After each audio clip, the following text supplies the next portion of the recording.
computer before I forget. Okay, so this is Andrew. He's going to talk about the hero's journey. So Andrew, you can tell them very briefly about yourself and then just kind of dive right in. I'm going to turn off my mic and camera, but I'm here behind the scenes. If you need help or anything, just say my name. Okay, thank you much, Trini. So hi everyone, how are you? From merry old England. I'm here on the Isle of Wight, which is where I currently live. Prior to this, and why I got involved with writing is that I lived in LA for about 20 years, where I worked in feature film development and television development for places like the Line Pictures, which we had to deal with Paramount, USA Networks, and did a lot of, after I did all that, I did a lot of script consulting for like Script Shark and whatnot. And I actually was a writer myself too, and had some success selling things to Warner Brothers and so on and so forth. As I got to know Roadmap because I run an event called the Hollywood Field Trip, and got to meet Joey and now Trini through this, and they asked me, "Would you want to do a webinar?" And I said, "Sure." And Trini, when I was asking what we could do it on, Trini said, "Well, we've always wanted to do the hero's journey," and she thought it was especially relevant now because with the sort of rise of television and more character-driven things, she thought that that might be something that would be relevant now.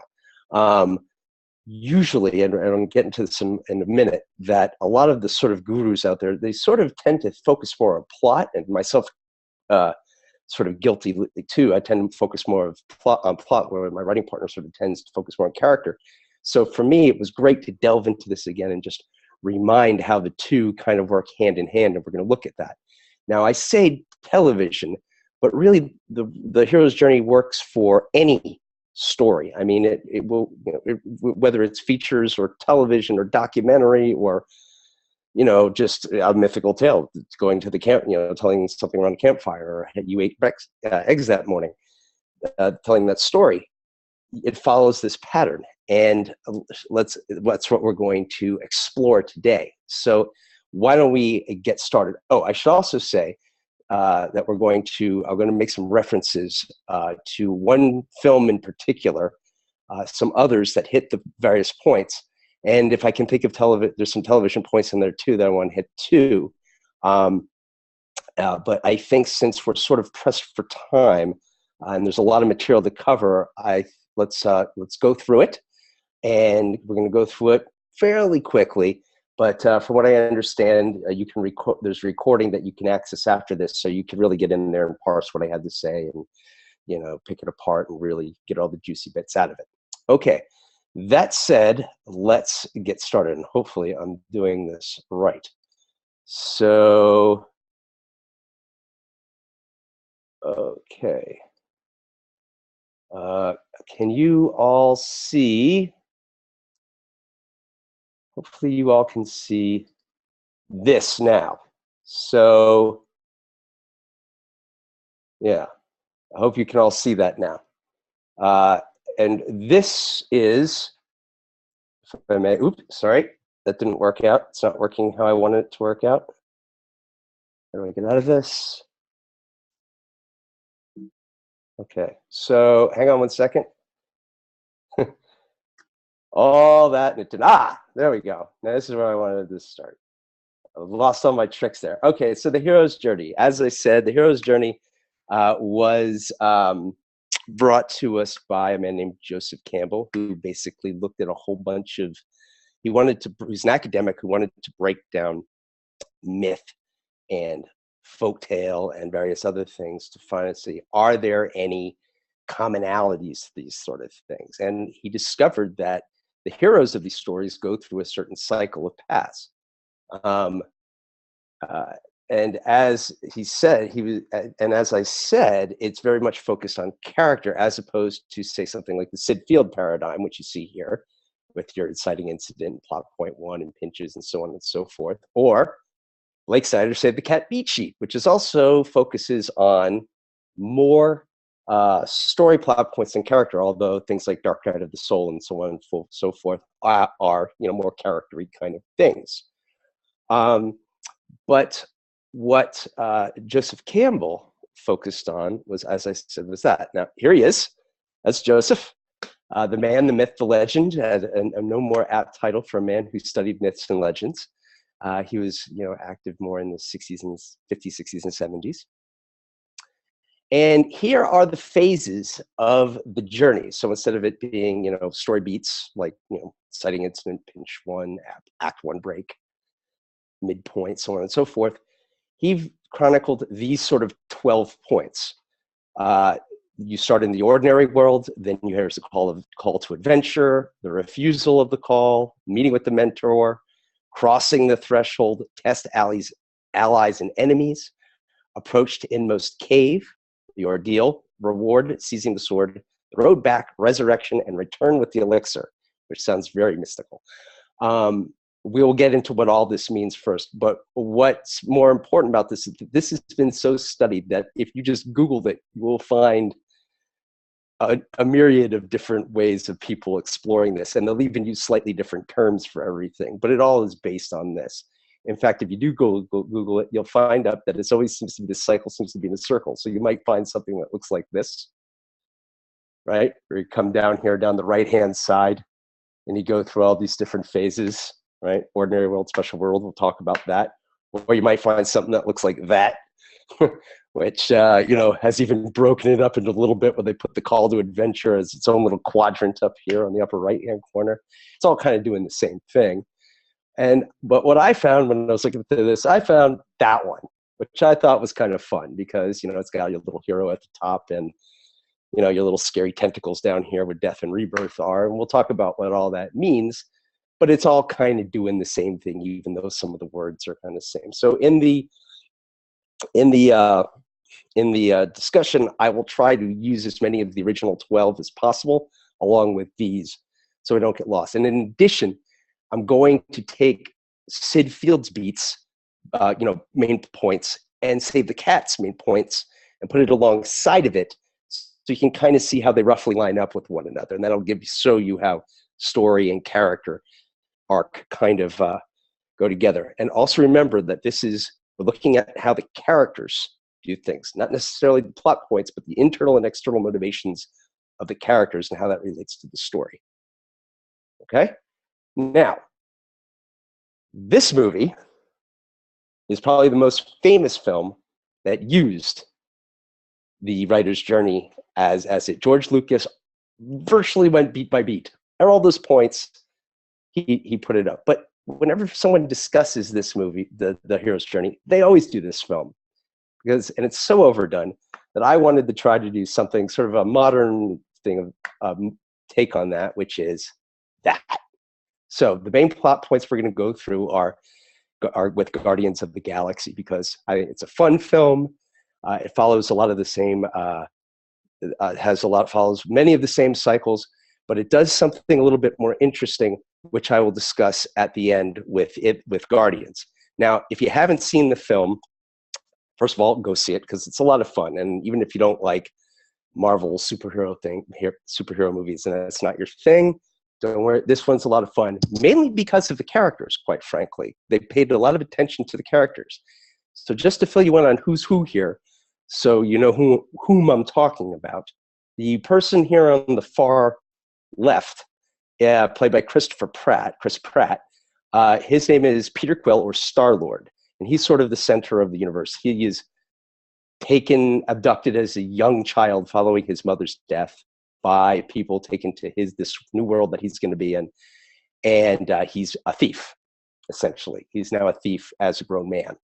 The person next to him is named Drax, the Destroyer, Drax, Drax. He is in prison when we meet him. He's some sort of warrior on his home world. And the main villain of this film in the past, has killed his wife and daughter. So he's got a bone to pick. The woman next to her, played by, that's Dave Bautista, is the actor who plays him. The woman in green, who's played by, is Gamora, Gamora, played by Zoe Saldana. She is sort of she's sort of been bioengineered as a weapon by her father, who's one of the main baddies of this whole Marvel universe. And she's sent on a mission to sort of get something from Peter, and you think she's a bad person, but she turns out to be a good person. Spoiler alert. And then these two gents over here on the side, the tree-looking person is Groot, who's voiced by Vin Diesel, and the raccoon is Rocket, voiced by Bradley Cooper. So they are bounty hunters, and they are after Star-Lord because he has crossed his boss. The main action is Star-Lord is tasked to recover an artifact and everyone here has some sort of need with the orb. It fulfills some sort of need for them in some sort of way. And when they eventually come together to, deal with that, they find out what's inside, and that opens up a whole different problems for them, a typical midpoint kind of thing. And then at the end of the movie is them dealing with what's inside. So enough of that. Let's get back to the hero's journey. Okay, so here we are. Back it is. So let's start with the start. Okay, hey, fun animation. So when we start the film, our hero is oblivious of any adventure. Okay, they're in their normal world, which you saw on the map there. It's where their home is. They're familiar with it. They feel safe. Okay, normal world. They feel safe. We see their true nature and their outlook on life. So, how their positive outlook on life and negative outlook on life. Are they kind? Are they courageous? Are they wise? And how do they use that to deal with what they do every day? So, and this includes warts and all. So you can't have the good without the bad. Every character has to have a flaw. So this would be your flaw. Do they have low self-esteem? Do they dream too much? Do they bite off more than they can chew? Things of that nature. And all of this is to help create empathy for the character. We want to be sort of in their shoes. So we're going to get, we want to be supporting, we want to root for them. Okay. Now in Save the Cat, this would be your opening image, okay, which is your first thing that you see. And actually a little bit beyond that, the setup. Who are we? Where are we? Who is this person? But character-wise, who is the person or people that we're following? Okay. So the sort of opening image of the film is Star-Lord on Earth, as a very little boy. I think he's about 8 or 9, and his mother's about to die, and and once that happens, he's going to be abducted. But the setup really is after the prologue, and which is really, I think, when the film starts, the journey starts for Peter, is that you see him as a grown man, and he's trying to get this orb. It's a ball with something inside. And when he gets it, you can tell that he's totally out for himself. He's even double-crossing his boss, because all he wants is to get the money for the orb. And, he's got a kind of like James Kirk thing going on with him. He's got, a girl in the back of his starship that he, James Kirk. Now, there's something I want to point out at this point, which is called point of view when it comes to characters.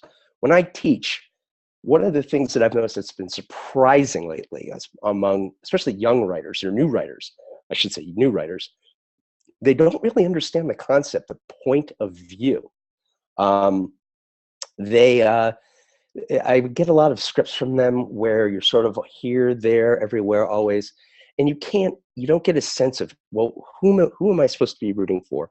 Whose eyes am I supposed to be seeing this movie through? What kind of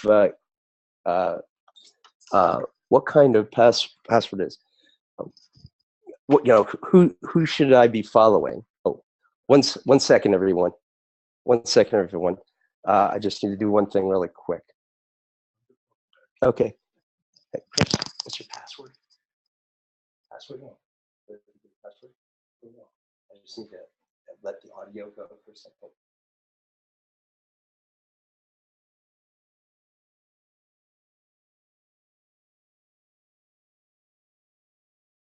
Never mind.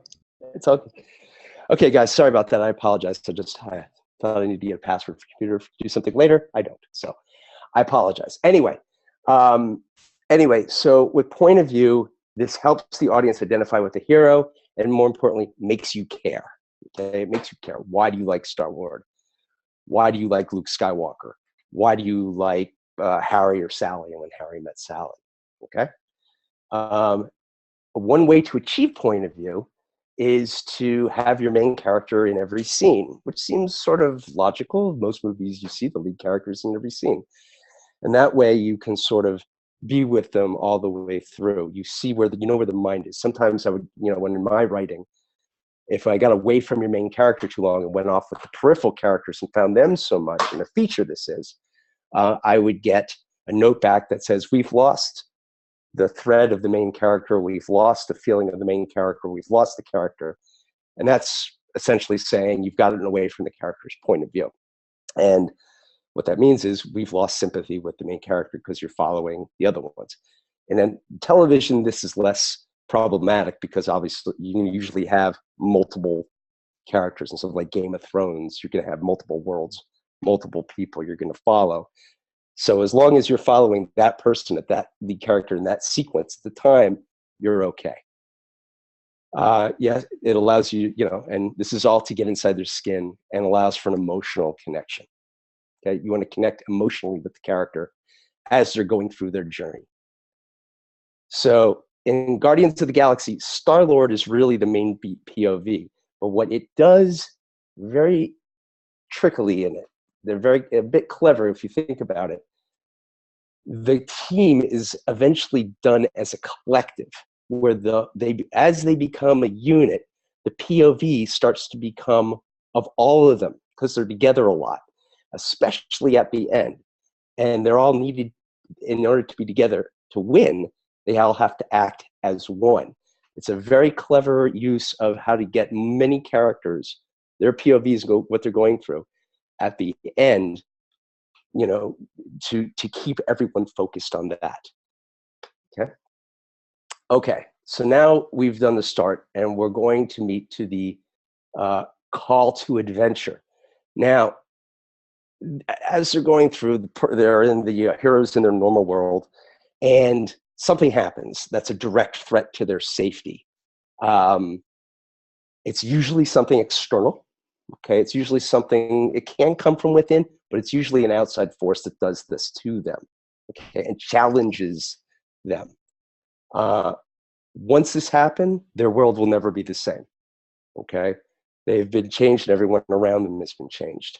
Now, this would be your inciting incident in Sid Field or your catalyst in Save the Cat, okay?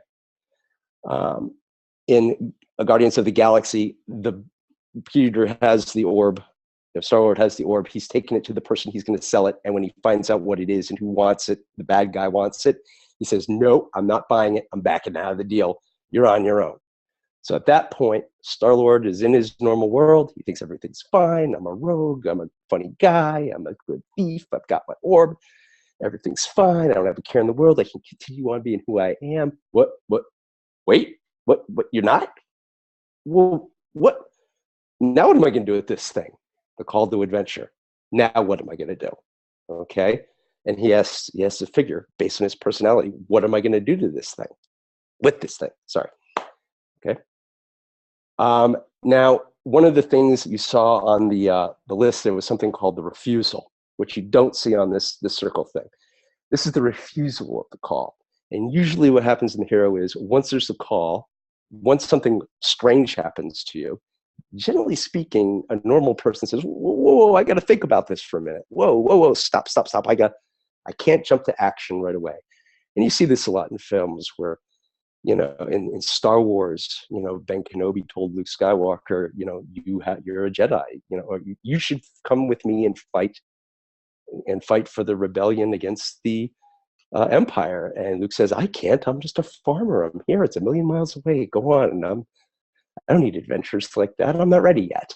The refusal. It's the doubt of the character. It makes them human. It's because it's what most of us would do. I mean, very rarely, unless you're a firefighter or something, when there's a call to a general, you go to the fire. And even then, I bet a firefighter's got a moment of doubt when he hears that it's a 10-alarm blaze. Okay.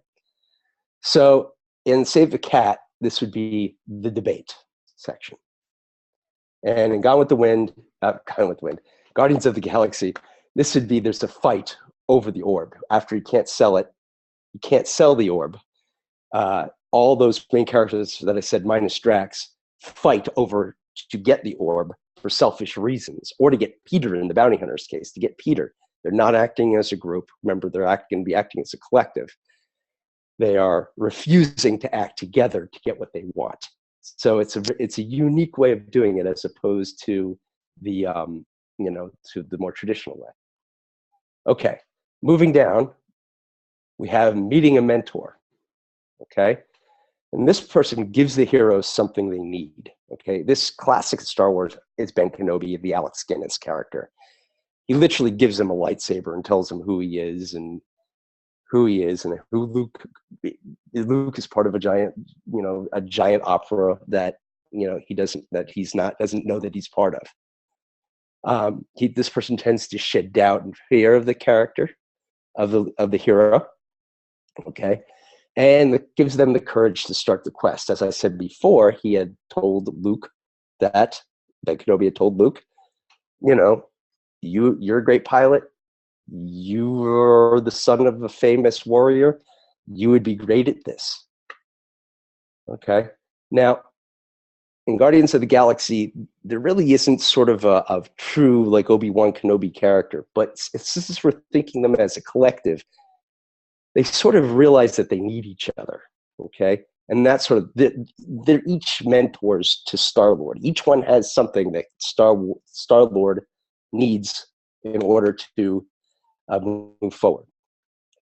Okay, now I want to point yourself something here to see this line that goes sort of about 1/3 of the way down. On top it says normal world, and below it says unknown. The unknown world is the world that obviously is the other, the going out of, away from the normal into the unknown, the start of the journey. Okay, and if you notice here, we have crossing the threshold. It's literally crossing the threshold into the unknown world. Okay, as I just said, exiting the normal world for the unknown. Now, there's a couple ways of thoughts of looking at this. I'm always of the proponent that it's best if your hero willingly goes over the threshold. Okay. Because that way they're feeling more active. They can be pushed over the threshold, usually with some sort of cataclysmic or disaster kind of thing, like War of the Worlds, for example. Just using the Tom Cruise one as an example. This point is the aliens land and then they have their first attack. Well, Tom Cruise isn't really moving the action along there. He runs, as anyone would, for safety while the aliens are destroying everything. And, you wouldn't want to call it passive. Well, yeah, it is. He's passive there. I mean, he's being reactive, I think, is better more than passive. And so it's a little better when your character willingly goes over. As I said, sometimes pushed into it. And what you really get, because if he goes willing, then there's a commitment to the journey. He has to go on the journey, or she. Okay. Now, in Save the Cat, you would call this the break into two, meaning, the Act 1 break going into Act 2, or plot point 1, as you would in Sid Field. Literally, this is the Act 1 break. We're all familiar with that as writers. Okay. And again, this is them sort of deciding to work together. Really, Star-Lord bringing them all together to decide to work together. It's similar to the meeting. Meeting the men, or Star-Lord really, I guess, really more realizing that they need to be a team. And this is sort of like he convinces them. They've all been sent to a prison together. And being in that environment, they realize that each one could bring something together to breaking out of the prison, taking the orb, and going to sell it. Okay, now moving forward here. Now we're in Act 2, okay? And we're in trials and failure. Now, this is where the tests, allies, and enemies come in. Your hero is meeting new friends, maybe a helper, the helper character there that you can see. They're meeting villains, maybe face to face, and they're certainly having their first test of their action. This is when obstacles start. And as I said, the first test of them working together in Guardians of the Galaxy is them working together as a team. In, as I said, might be a helper. In Star Wars, okay, this would be when they go into the cantina and they meet your helper, Han Solo and Chewbacca, right? So, and their first test is them all working together to get out of that, Mos Eisley cantina and also spaceport onto the Millennium Falcon and shoot off. Now, Sid Field would call this a pinch. Okay, it's usually a set piece, about 3/8 of the way through a film. Save the Cat would call this sort of the promise and the premise. This is the promise of the journey and what's going to really happen, right? What we're really going to see over the next sort of middle portion of the film. But in this, the hero is really learning stuff. They're learning things about themselves. Okay. In Guardians of the Galaxy, this would be that prison that I was talking to you about is called the Kiln. They're in it. They work together to break out of the prison using some, clever tactics and whatnot. Okay. Moving forward, growth and new skills, continuation from the trials and failures. Their lead characters usually gaining confidence from what they've just learned. They're getting more clues about how to succeed on the journey. So in Guardians of the Galaxy, once they've broken out in the Kiln, they're on Star-Lord's ship and they're sort of learning about each other, and you're learning more about their wants and desires. Once they think that they've achieved their goals, you learn little bits of backstory. Maybe it could be a more quieter moment, more reflective moment for the hero, to sort of, sit back and think, oh, we just had these couple big tests here. What does all that mean? And what did you think about that, partner? What did you think about that? And also they might gain a new weapon. Okay. So that's exactly what happens here. The raccoon, who's sort of a MacGyver type, is making some weapons for them to use later on. Okay. Now we're moving to the bottom here of the circle with death and rebirth. Ooh, that sounds ominous. This is the abyss, it's sometimes called. Okay. What usually happens here is a revelation that raises the stakes. The hero and his party have been working on something for this entire first half of the story. And at this point, they realize something, and it changes everything. According to Joseph Campbell, this is the final and most dangerous encounter with death. Okay, they've learned something. They put their tasks, they put their skills to good use. They've achieved something, and what they've achieved isn't exactly what they had hoped it would be, or it's not exactly what they thought it was going to be, and it turns it around. And usually, it's either a literal death where they're almost killed but they barely escape, or it's a figurative death of sort of an ideology or a way of a way of thinking, ideology, or something else like that intrinsically, where they have to change the point of view based on the information that they've received. Okay. The other key point about this is this far-reaching consequences to the normal world. What they learn is going to make it really hard for people back home. Okay. And if they fail, others will suffer, and they got a weight on their shoulders. The gravity of the situation is now for real on our heroes or hero. In Star Wars, this would be sort of the blowing up of the Death Star and being taken in, and they realize all their friends, Rebel base destroyed. We got to deal with these guys now. Okay. And Guardians, this is the midpoint. It's the midpoint, of Save the Cat and Sid Field. Okay. Guardians of the Galaxy, as I said, remember they said they open it up and they learn what's inside? Well, that's what happened. They go to a person who they're going to sell it to, a collector, played by Benicio del Toro. He opens it up, and inside is an infinity stone inside the orb. And if you're a fan of the Marvel Universe, you know what the Infinity Stone is. If you're not, basically it's one of 6 stones that contain an awesome power that come from the creation of the universe. Possessing one gives you, the power to destroy planets and whatnot. It's a really bad, dangerous thing that mere mortals should not have. And when they open it up, Star-Lord actually says, "A little pea just came out of me," meaning like, literally, oh shit, that's what we've been carrying around this whole time. A great midpoint. Okay, now we're sort of out of the first half of the film or story, and we're moving now towards the back end of the story. We're now starting the journey towards the finale. Revelation, okay? Also sometimes known as the inmost cave, or the approach to the inmost cave. This could actually be a literal location, maybe not a cave, but a hideout or whatnot, or it could be the inner conflict of the character. It's they realize what they've had inside the they realize in this case what they've had inside the orb, and they reflect on what are we going to do with all this sort of thing.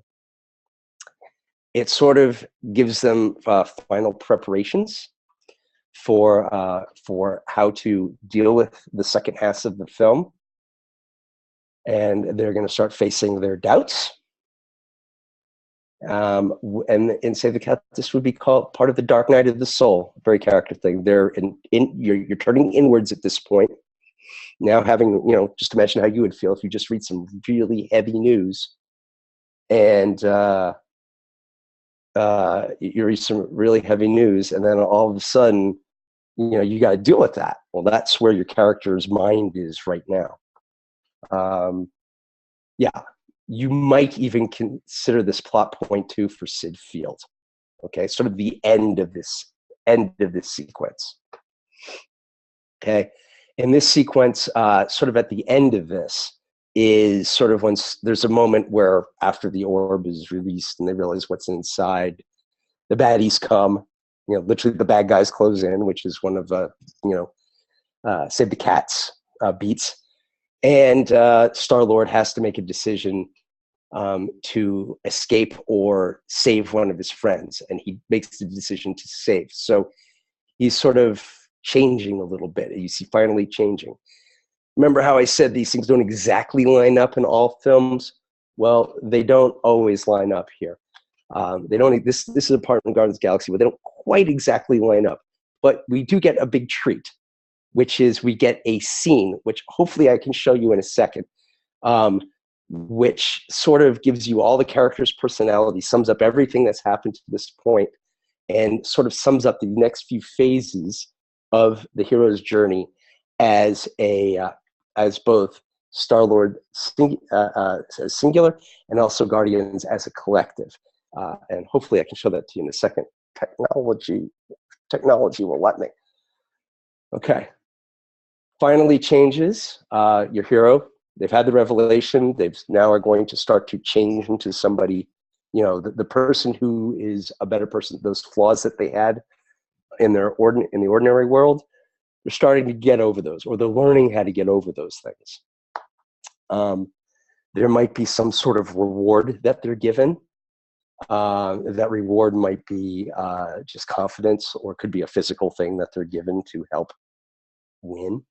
But usually the hero is transformed into a stronger person. Okay, they're growing.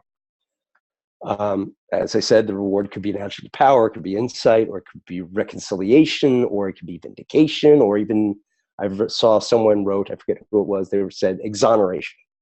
They're vindicated from whatever the problem was that they had. Now, this is Save the Cat, the break into 3. So this is kind of the end of Act 2, all right? And plot point 2, Sid Field. This is roughly about where it is. This is both the characters going through roughly around that point. And as I said, as we'll see, Star-Lord convinces others to fight with him. Now, I think at this point, I'm going to try, if I can, show you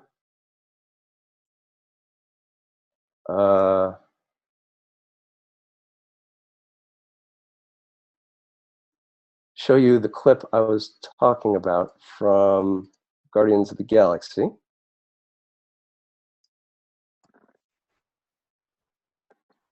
Okay. Hopefully all work out for me here. Hopefully you can all see this. I think you're going to have to unshare because we're only going to be able to see the screen.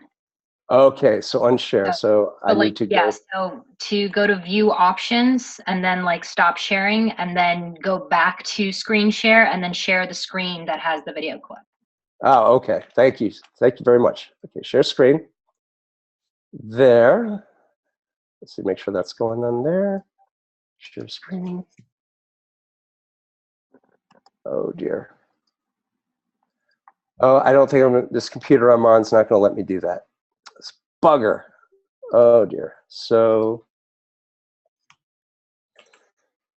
darn.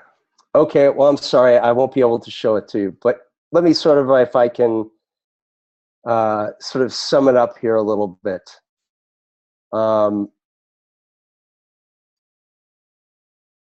Okay, so if I can come back, I assume, are you seeing me now, right, Tarini? Yes, yes, okay. We're seeing you now. Okay, I was hoping I could actually play it, but the computer I'm on is not letting me do that, unfortunately. So, well, let me just set it up for you what happened. So after all the, you know, basically the Guardians, the team have just been obliterated by the baddies, and they've been captured by Star-Lord's boss, who he double-crossed earlier, and is now convinced that he's got a plan to, you know, hey, there's this orb, and, you know, we can go don't kill me because we can go get this thing, and you'll make more money than you could ever want. And the boss falls, you know, for his charms. You have a scene, maybe you've seen it, they're sitting around in a circle, and they're all basically trying to figure out what to do next. And Star-Lord is trying to convince them to say, go. He says he has a plan. The raccoon says, is like, you don't have a plan. You never had a plan. He says, I have part of a plan.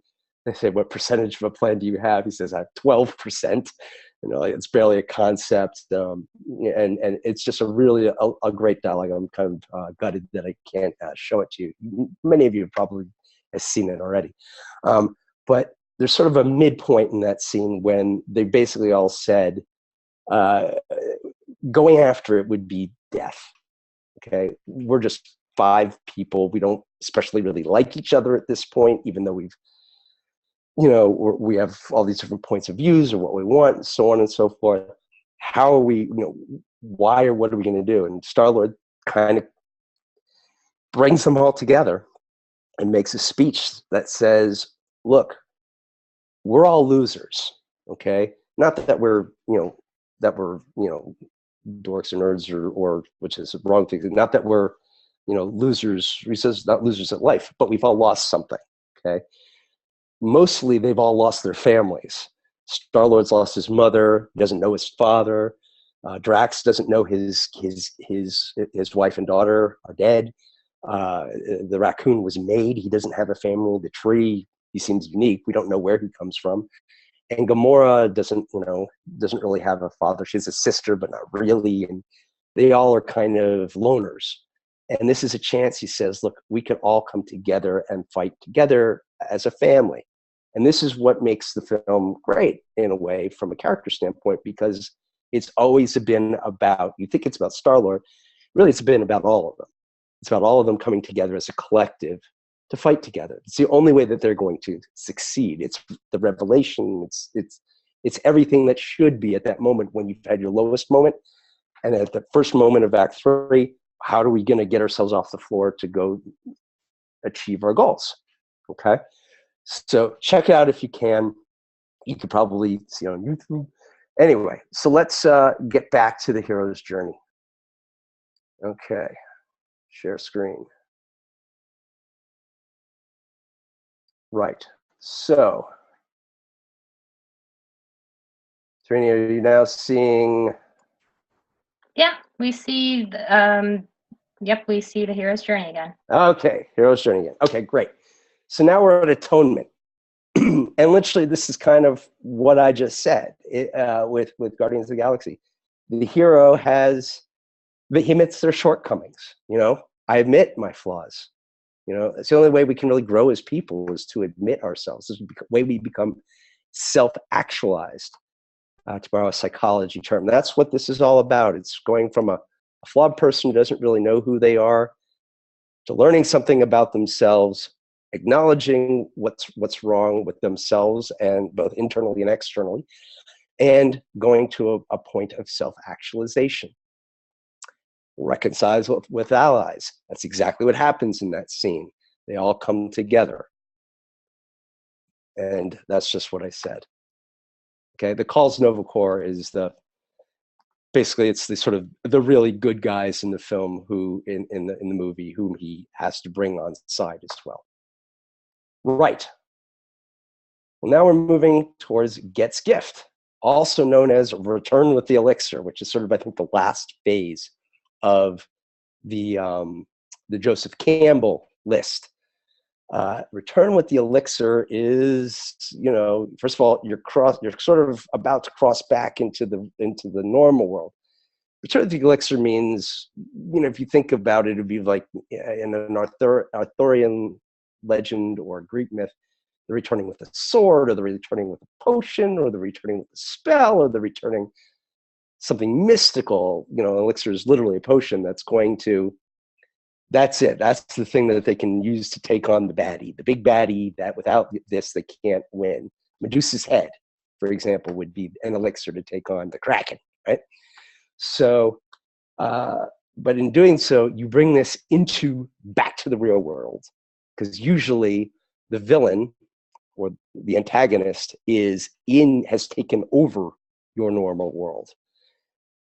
Okay, as I said, gift is literal, or it can be metaphoric. You know, again, this could be confidence, this could be self-actualization, this could be dealing with your self-esteem issues, mommy issues, daddy issues, whatever it is.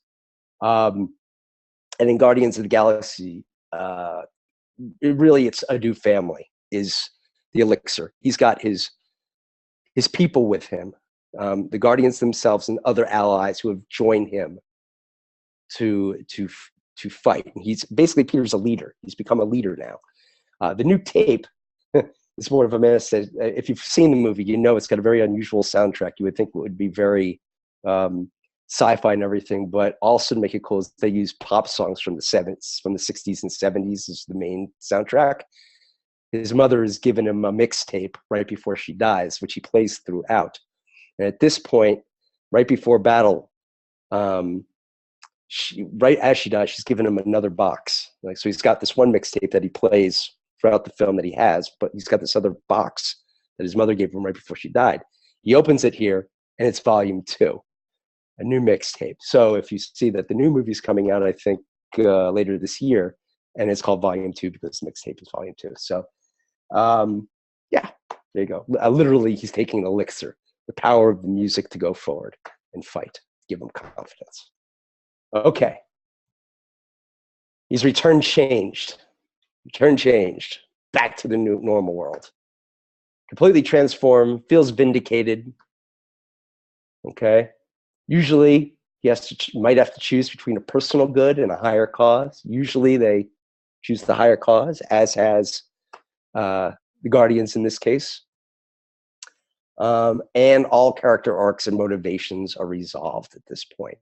This is, you know, the big battle between everyone. The climax, if you will, with Sid Field, the finale in Save the Cat. And this is where good goes against bad, protagonist against antagonist, you know, in a, what do you call it? An anti-hero dealing with his inner demons kind of thing. This is when all that happens. We're deep in Act 3 now. And at this point, in Guardians of the Galaxy, Star-Lord there's a big battle in the normal world, on the home planet where everything started, or mostly started. Star-Lord, this Infinity Stone is released. He grabs it. It would normally kill anybody. He's able to hold on to it for a while. It almost kills him, but the others help him. They all make they're all making the ultimate sacrifice. By joining his hands, they're absorbing part of the power too. And if all of them working together, they're able to use the power of the stone to defeat the baddie. Okay. In Star Wars, this is the blowing up of the Death Star and all that kind of stuff. The killing of the shark in Jaws. Okay. And now we've reached the end. It's the final resolution, the final image in Save the Cat. And this is in Guardians of the Galaxy. It's the epilogue. On to the new adventure. They all fly off together, unified. Zoe Saldana's character actually says, "We'll follow you wherever you're our leader, Star-Lord." And off they fly. So that is the hero's journey, start to end. You can see how the hero passes through these things. What's interesting about this for television, I've done this for film, as I just did. I mean, it works, but for television, not only does this work, say, within an episode, but you see this going over a whole series. So that's what makes it's working on two levels for television. It makes it a little bit trickier because, if you got 13 episodes, if you start to think about it, you're like, oh yeah, there's a call to adventure in episode 1. And they might meet everybody in episode 2. And then, around episode 3, there's they have to go on some sort of journey and so on and so on and so on and so forth. So yeah, not only within the episode, but outside the interval. So that's kind of all I have to say on that. I'd be open. Hope I haven't prattled on too long, a little bit. Trini, I guess I'll stop sharing the screen here, and we can. Yeah, I mean, that's fine. So you had mentioned a couple of things about TV. Do you have any examples of those that you can apply to this? Sure. I was thinking about Breaking Bad, actually. You can really look at any season of Breaking Bad but let's look at, say, the first one, because it was a more compact one. It was only about 7 episodes as opposed to the 2, 3, and 4, which were 13, and then I believe the last one was 16 because they were really going for it. But you meet Walter White, and that he's this milquetoasty guy who's got a really bad mustache and bad hair and dresses poorly, and he's got a bad job and a little bit henpecked by his wife. And then there's a call to adventure. He realizes he's got lung cancer and it's inoperable, and he's going to die in about 2 or 3 months. And he says, he goes into sort of a dark cave. He's like, what am I going to do? I can't deal with the denial that he has it. What am I going to do? How am I going to deal with this? How am I going to deal with my family? What am I going to do? They're not going to have any money. They're going to go bankrupt for my cancer treatments and that sort of thing. So then he meets Jesse Pinkman, who is his, quote unquote, I guess his mentor in this case, because he knows the meth world, the drug world. And they even have this, Jesse's not going anywhere in his life. He's just this close to getting arrested. So there's, they make a deal, sort of like, look, I can give you a career. Well, says to him, I can give you sort of a better career because I'm a great chemist. And you can sell. I'll cook, you sell. I'll make money. You make money, and I'll be great. So they decide to buy the Winnebago, drive out to the desert, and cook meth. And of course, they sell it. And it's great, great. I guess it's the best thing, meth ever. It's, blue. And that's when the trials and failures start. First of all, it's the actual buying of the Winnebago. Where are we going to cook it?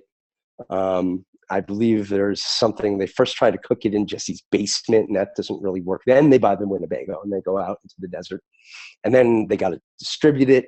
And it was Crazy 8, I believe his name is. Who's Jesse's sort of distributor, sort of wants to double cross him because he feels that Jesse's his partner or his cousin. He feels Jesse ratted him out. So, this is the trials and growth and new skills kind of thing. We're all learning how to cook and so on and so forth. And then death and rebirth is when I believe this might be the point where they realize that they can't make enough money on themselves. They have. I think it might be Crazy Eight's death in the bathtub scene, where Jesse didn't use the right tub to.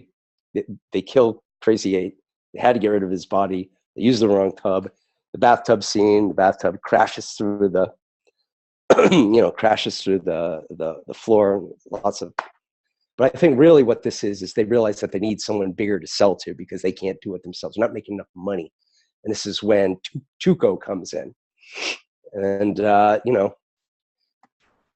Tuco, and also Walt's, there's also another B story where, how's Walt going to get the money for his operations? He's got to, on his treatments, he's got to hide it from his wife.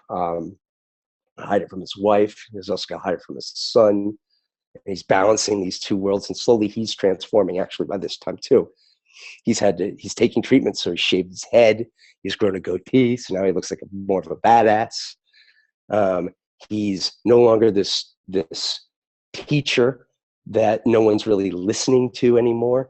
He's now in the lab, so to speak, and he's teaching Jesse, and he's now the authority, and people are looking to him because now he's the best at what he does.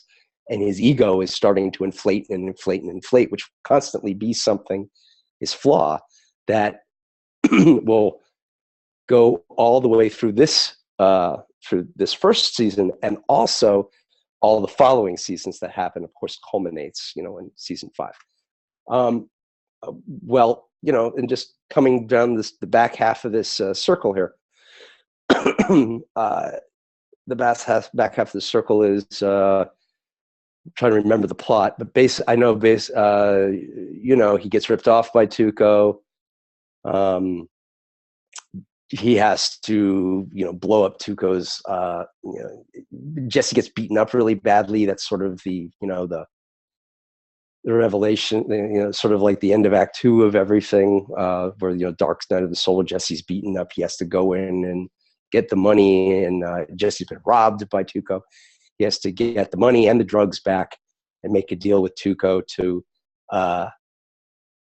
sell, to sell on his terms, and things kind of go wrong as they're and they're in this new world of dealing with a bigger crime boss, and they have to steal a larger. They're having trouble. That's right. They're having trouble they can't make enough. That's the problem, because they've been getting Sudafed, and they have to get, they need to get a big barrel.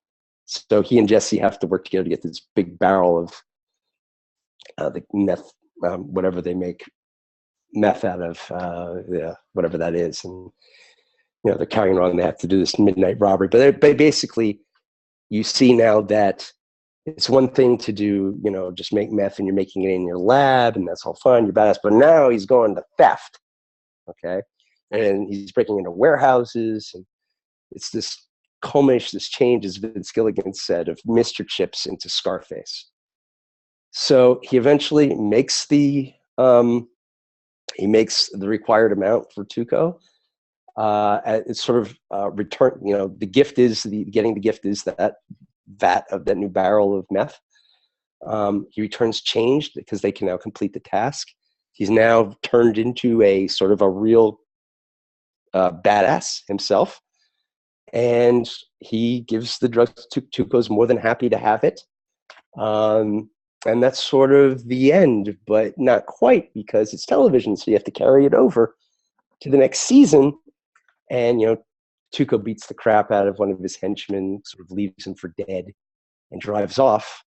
And that's sort of how that's where we're going to pick up later plot-wise, but character-wise, you've had this transformation of milquetoasty, dying teacher to vibrant, fighting for his life and his family badass in Walter White.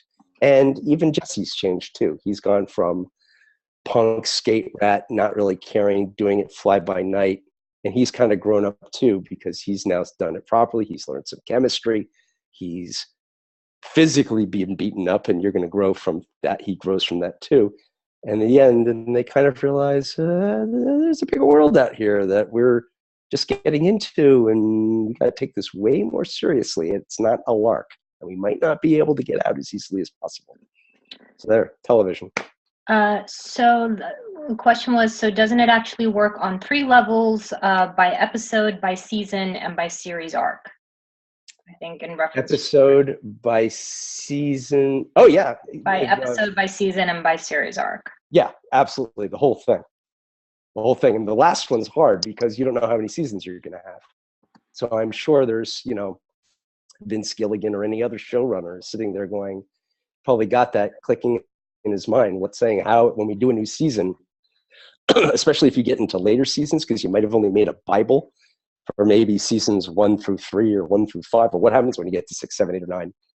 It might be one of the reasons why they stop shows at 5 is because they don't know where to go from that point on. And otherwise it would feel tacked on in the end. But yeah, that's true. Let's see. Here's another question. You mentioned that during Death and Rebirth that this is the closest call with death in the story. Is that up to this point in the story or overall? It seems like when the stakes are generally the highest is during return changed and the ultimate sacrifice is required to return back to the normal world. I think it's up until that point, I think is what they're saying. In my research, actually, I was confused by that too, because I had the same feeling. It seems like it's at that point. Because certainly, I think also why it might also be is because it's usually unexpected. In Guardians of the Galaxy, when literally the power of the Infinity Stone is released, and they're almost all killed right then. They didn't expect that. They're not prepared for anything. Okay. And I think that might be one of the reasons why that's closest to death, because they're not prepared. Whereas at the end, yes, the stakes are raised, but you're going into it usually eyes wide open. Okay. So, you're prepared for death. That might be, I think, where they're coming from there. And also it doesn't necessarily mean physical. It doesn't mean death to body. It could be death to your way of thinking. Let's see. Regarding anti-heroes, does the hero's journey change in any mechanical way versus the anti-hero's choices perhaps going from selfless to selfish? I would probably say no. I mean, it might be a slightly different tweaking of it, but this cycle, much like Sid Field, much like Save the Cat, these are tropes and things that are done through all stories. Just because you're looking at, say, Serpico, or no, that's a bad example. What was the film with Al Pacino and Robin Williams? It was a remake. What was it called? I can't remember what it's called. It was a Chris Nolan film. I'm blanking on it. Somebody out there help me. But Wait, did you say Al Pacino and Robin Williams? Yes. Insomnia. Insomnia. Thank you very much. In Insomnia, he's an anti-hero in that because he did something, back in LA, he did something wrong. And actually in the original film too, Danish, I think, he was an anti-hero. He's still, there was still a start. There was still a call to adventure. There was still someone in the local area of that Alaska town, in the case of the Chris Nolan one, who gave him help. He still had to cross a threshold. He still was working on the murder investigation, the trials and failures, the growth, so on and so forth. Just because, or if it's, as good as it gets, there's still a plot there's still a something that they're working on. So I don't think it changes much mechanically. What stage of the journey is critical to make the anti-hero likable? Are there stages, like, does everything work together, or there's like one particular stage where they're Right. gonna become likable to the audience, or I guess it would endear them to the audience? Wouldn't that be in the beginning? Otherwise you're not gonna have the audience. Exactly. Yeah. I mean, yes, exactly, in the beginning. And when I mean anti-hero, we're talking about the hero. I'm not talking like someone like, say, in Harry Potter, Snape, the Alan Rickman character, who you find out has been a good guy the whole time. That he's a secondary character. He's not Harry Potter, okay? But yes, in the beginning, even, and as good as it gets, the Jack Nicholson character, he's an asshole, but he's a funny asshole, and he's a great writer. So there's at least some kernel that you can latch onto. I mean, if they're a complete jerk, why are you who cares if they get killed? or achieve their goals. Okay, yeah, no, that makes sense. So give them at least one redeeming / endearing quality. Yeah, yeah. I Yeah, mean, literally, Blake Snyder, his whole thing, save the cat. Have them save a cat. If you save a very cat, true. you And guys, know. there's also like the biggest hit of last year is Deadpool, who is an anti-hero. He's going around murdering everyone, but everyone loves him because why is he murdering everyone? Because he's vain, because he wants his face back, but he's also a really good boyfriend. So it's like one endearing fact, despite all And of he's the other kind of and he's ones. funny.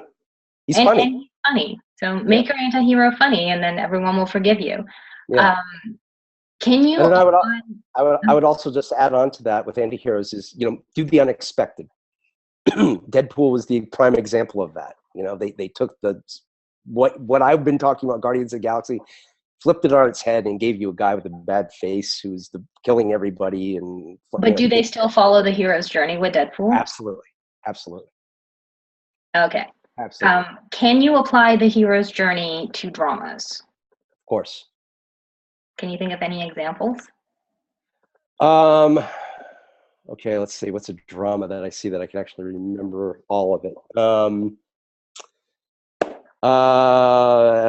Assuming not a, okay, Shawshank Redemption. Okay, that's a drama. My favorite film. So there's a start of the film, which is the murder trial of Andy. Do you want me to go through the whole thing, Tarini, or just You don't. I mean, you can. It's up to you. We got a little time left. Okay, So if you so want to go through the whole thing, you can. If you want to just like go through the main steps till crossing the threshold, then you can just. okay, why don't we do that? So yeah, really, the whole. I got to remember what it is because I actually did breakdown of Shawshank for one of my classes, and I just got to remember all the points because I got to remember it. So, Yeah, and while Andrew is talking about that, if any of you guys have any questions, now is the time to get them in, okay? Like, this is going to be a very rare opportunity that if you guys are struggling with your own hero's journey, like, this is the time to ask questions. So I'm just telling you that now. All right, Andrew, you were saying Shawshank Redemption, how the hero's journey can apply to drama. okay, so Shawshank, it starts with Andy Dufresne is the lead character. It's kind of a two-hander. It's Andy Dufresne and Red, right? Morgan Freeman. Okay, Morgan's narrating it.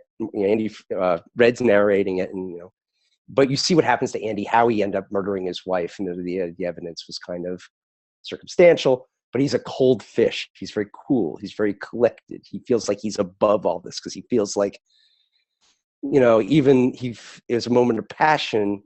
It he's a smart guy and he feels he's kind of above it. So his flaw is that he's got an ego, but his why you like him is because he's smart and he has hope. Okay, he hopes he can get out of this place, and he's feels that the truth will set him free. Okay, so that's when we have to start. Now the call to adventure is, I believe, this is I think it's Andy asks. I think it's him showing him at the prison. I can't remember what the call to adventure is, but I know this. Crossing the threshold is the act one break. The crossing the threshold is call to adventure is getting to prison, I think. Is when he actually gets to prison and he's got to deal with prison. That's the call to prison. You're here in prison now. Your ass belongs to me, the warden says, and you're here and you got to deal with that. And then he's like, I don't have to deal with this. I'm better than this. I can do this, no problem. He meets his mentor, Red, who sort of takes him through the rules. Learn about the rules of the prison, tells him that he's the guy who can get you things. He tells him to watch out for the guys who eventually, the mothers who eventually are going to be, beat him up and rape him and do all that stuff in prison. And, after a lot of this happening, okay, they end up on the roof of the building to make a to tar the roof, and things at this point have been going really bad for Andy. He feels like he's got nothing to lose, and that's when he tells the captain of the guard that if he files the guard's just gotten some money in a inheritance, and he says if you give it to your wife, there's no taxes, and I'll fill the forms out for you, and I'll save you some bucks, so you won't need a lawyer. And all I want for this is to get some beer from my coworkers, he says. And basically, that is crossing the threshold. Andy is now accepted prison life. He's he's gotten friends. He's now going to try and work within. He's not going to be a part anymore. He's going to work within it as a way to get through it. And he's also started to curry the favor with the guards, who realize that he's also intelligent. So you could work the Shawshank Redemption all the way throughout. It happens, as I said, the Sid Field, the 3-act structure that Sid Field and sort of Blake Snyder deal with, and this hero's journey thing, has been tested on just about every story that there is in Western civilization. Okay, maybe not Eastern, but Western. And these are discovered things. These are not invented things. That's what I say about this in all my teachings. This is just how human beings tell stories. And one of the questions for that is, what is your favorite mythological tale of the hero's journey that the writers can check out? Good question. Well, Shawshank's my favorite film, but let's see. I'm trying to think. What is a favorite tale of mine? I mean, I've always been a fan. John Steinbeck's my favorite author, and East of Eden is my favorite book. So I think that would be something to check out with even the James Dean movie. I mean, if you want to go to actual classical lore, I've always been a fan of the Minotaur. That whole Perseus and I'm sorry, that's wrong. The Perseus tale. The Wrath of the Titans and the Minotaur, the Theseus tale. Yeah, I was wrong. I don't mean the Minotaur. I mean okay. I mean Perseus, the Pegasus, Medusa, that one. All right. Let's see. There are some stories that sometimes break the laws of the hero's journey. Can you give us some examples of stories that have succeeded in doing so or altering the journey? There's two. There's two kinds of ways. First of all, there's really only one film that's ever been successful in modern cinematic history. Well, actually, in cinematic history, what we would consider as films, that has sort of broken things down, and that's 2001: A Space Odyssey. Broke 3-act structure, where things are. There are 3 segments, but they're not really, they're not really set up as Sid Field would do it or that. And they're not exactly, because we're following different characters, it's not exactly this either. I mean, the other thing is to look at sort of like, I know people out there are going to say, well, what about Memento? And what about Pulp Fiction? No, those all follow this too. It's just out of order, but it's all following the same thing. One thing that you might find is in more Eastern filmmaking, because they tend to have digressions away from the main plot, and therefore things get a little bit skew-iffy there and there. So Crouching Tiger, Hidden Dragon might be an example of this. Things are going in Crouching Tiger, Hidden Dragon as normal through this, but I can't remember where it is in the plot. I think it's about 5/8 of the way through or something like that. There's a major digression where you spend about 20 minutes spending time with the hero and the villain, essentially. And they were in love with each other at one point, and they're in a cave together, and you see how their romance built and how all that stuff. Something that would normally be in like a 1-minute flashback in any other film, they spent something like 15, 20 minutes in that cave, getting to know each other and how they love each other. That might be a break. And a lot of Eastern and Indian films, Bollywood films, sometimes will do this too.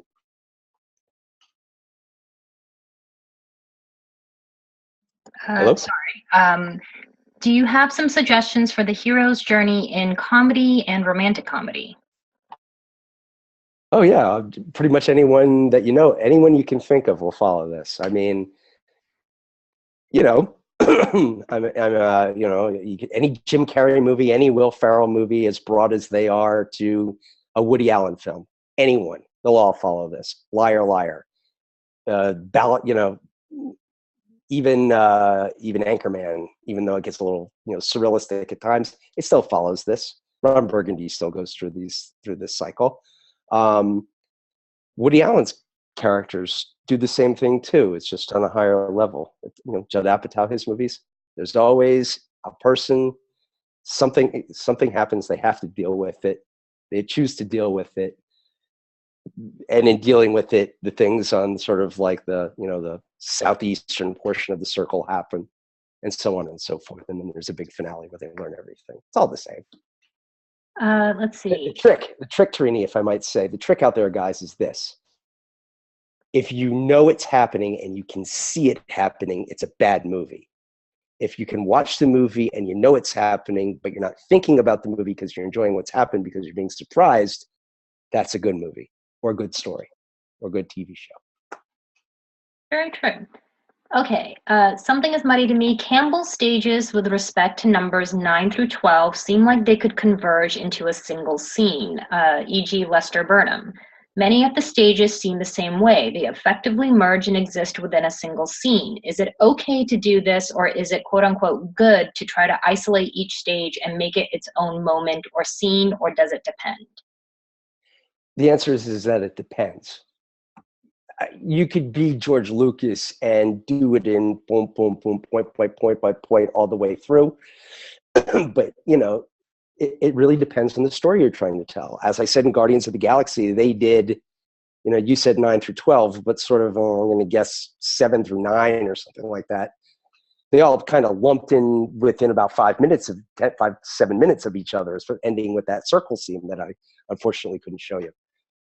So your story is going to, I'm sorry, once you know the story and the characters, there's going to be an organic way it's going to want to go. And if that means you merge a couple or you don't have one or the other, so be it. You know, the two could be one and the same. And if you maybe that could be a very unique thing about your story is you figured out a way to do it over one sequence. Do you think, oh, I lost it. Oh, are there some stages that should take longer, test allies and enemies, for example? Yeah, I mean, if you kind of think about other films, the classic one for that, if you think about Sid Field, is yeah, that's usually, you know, that's his pinch one is usually the first test. You think about, you know, when I talk about plot wise, let's put it this way to then get to character. If you think about Karate Kid, the first one, you know, also it was also in the, you know, the Jackie Chan one too. But thinking about the one from the '80s, this is the wax on, wax off sequence. It's a giant. It's usually a set piece of some kind. You know, something takes place in one area. You know, Mr. Miyagi teaching Daniel karate, you know, for the first time, wax on the cars, sand the floor, paint the fence, paint the house. Daniel's pissed off because you're not teaching me anything. I'm being your slave. You've learned plenty. And he says bullshit. And then he starts throwing punches at him. And he's, you know, show me wax on, wax off. And he's blocking left and right and blocking the kicks. That takes, you know, 12 minutes of screen time. So, you know, yes, that's a good place to spend a lot of time. I think it's probably you know, a good amount of time to, you know, think about your you know, how you're going to end Act Two. I think it's a really good idea of how you're going to, your midpoint is probably, I think the midpoint is probably the most important part of the whole film.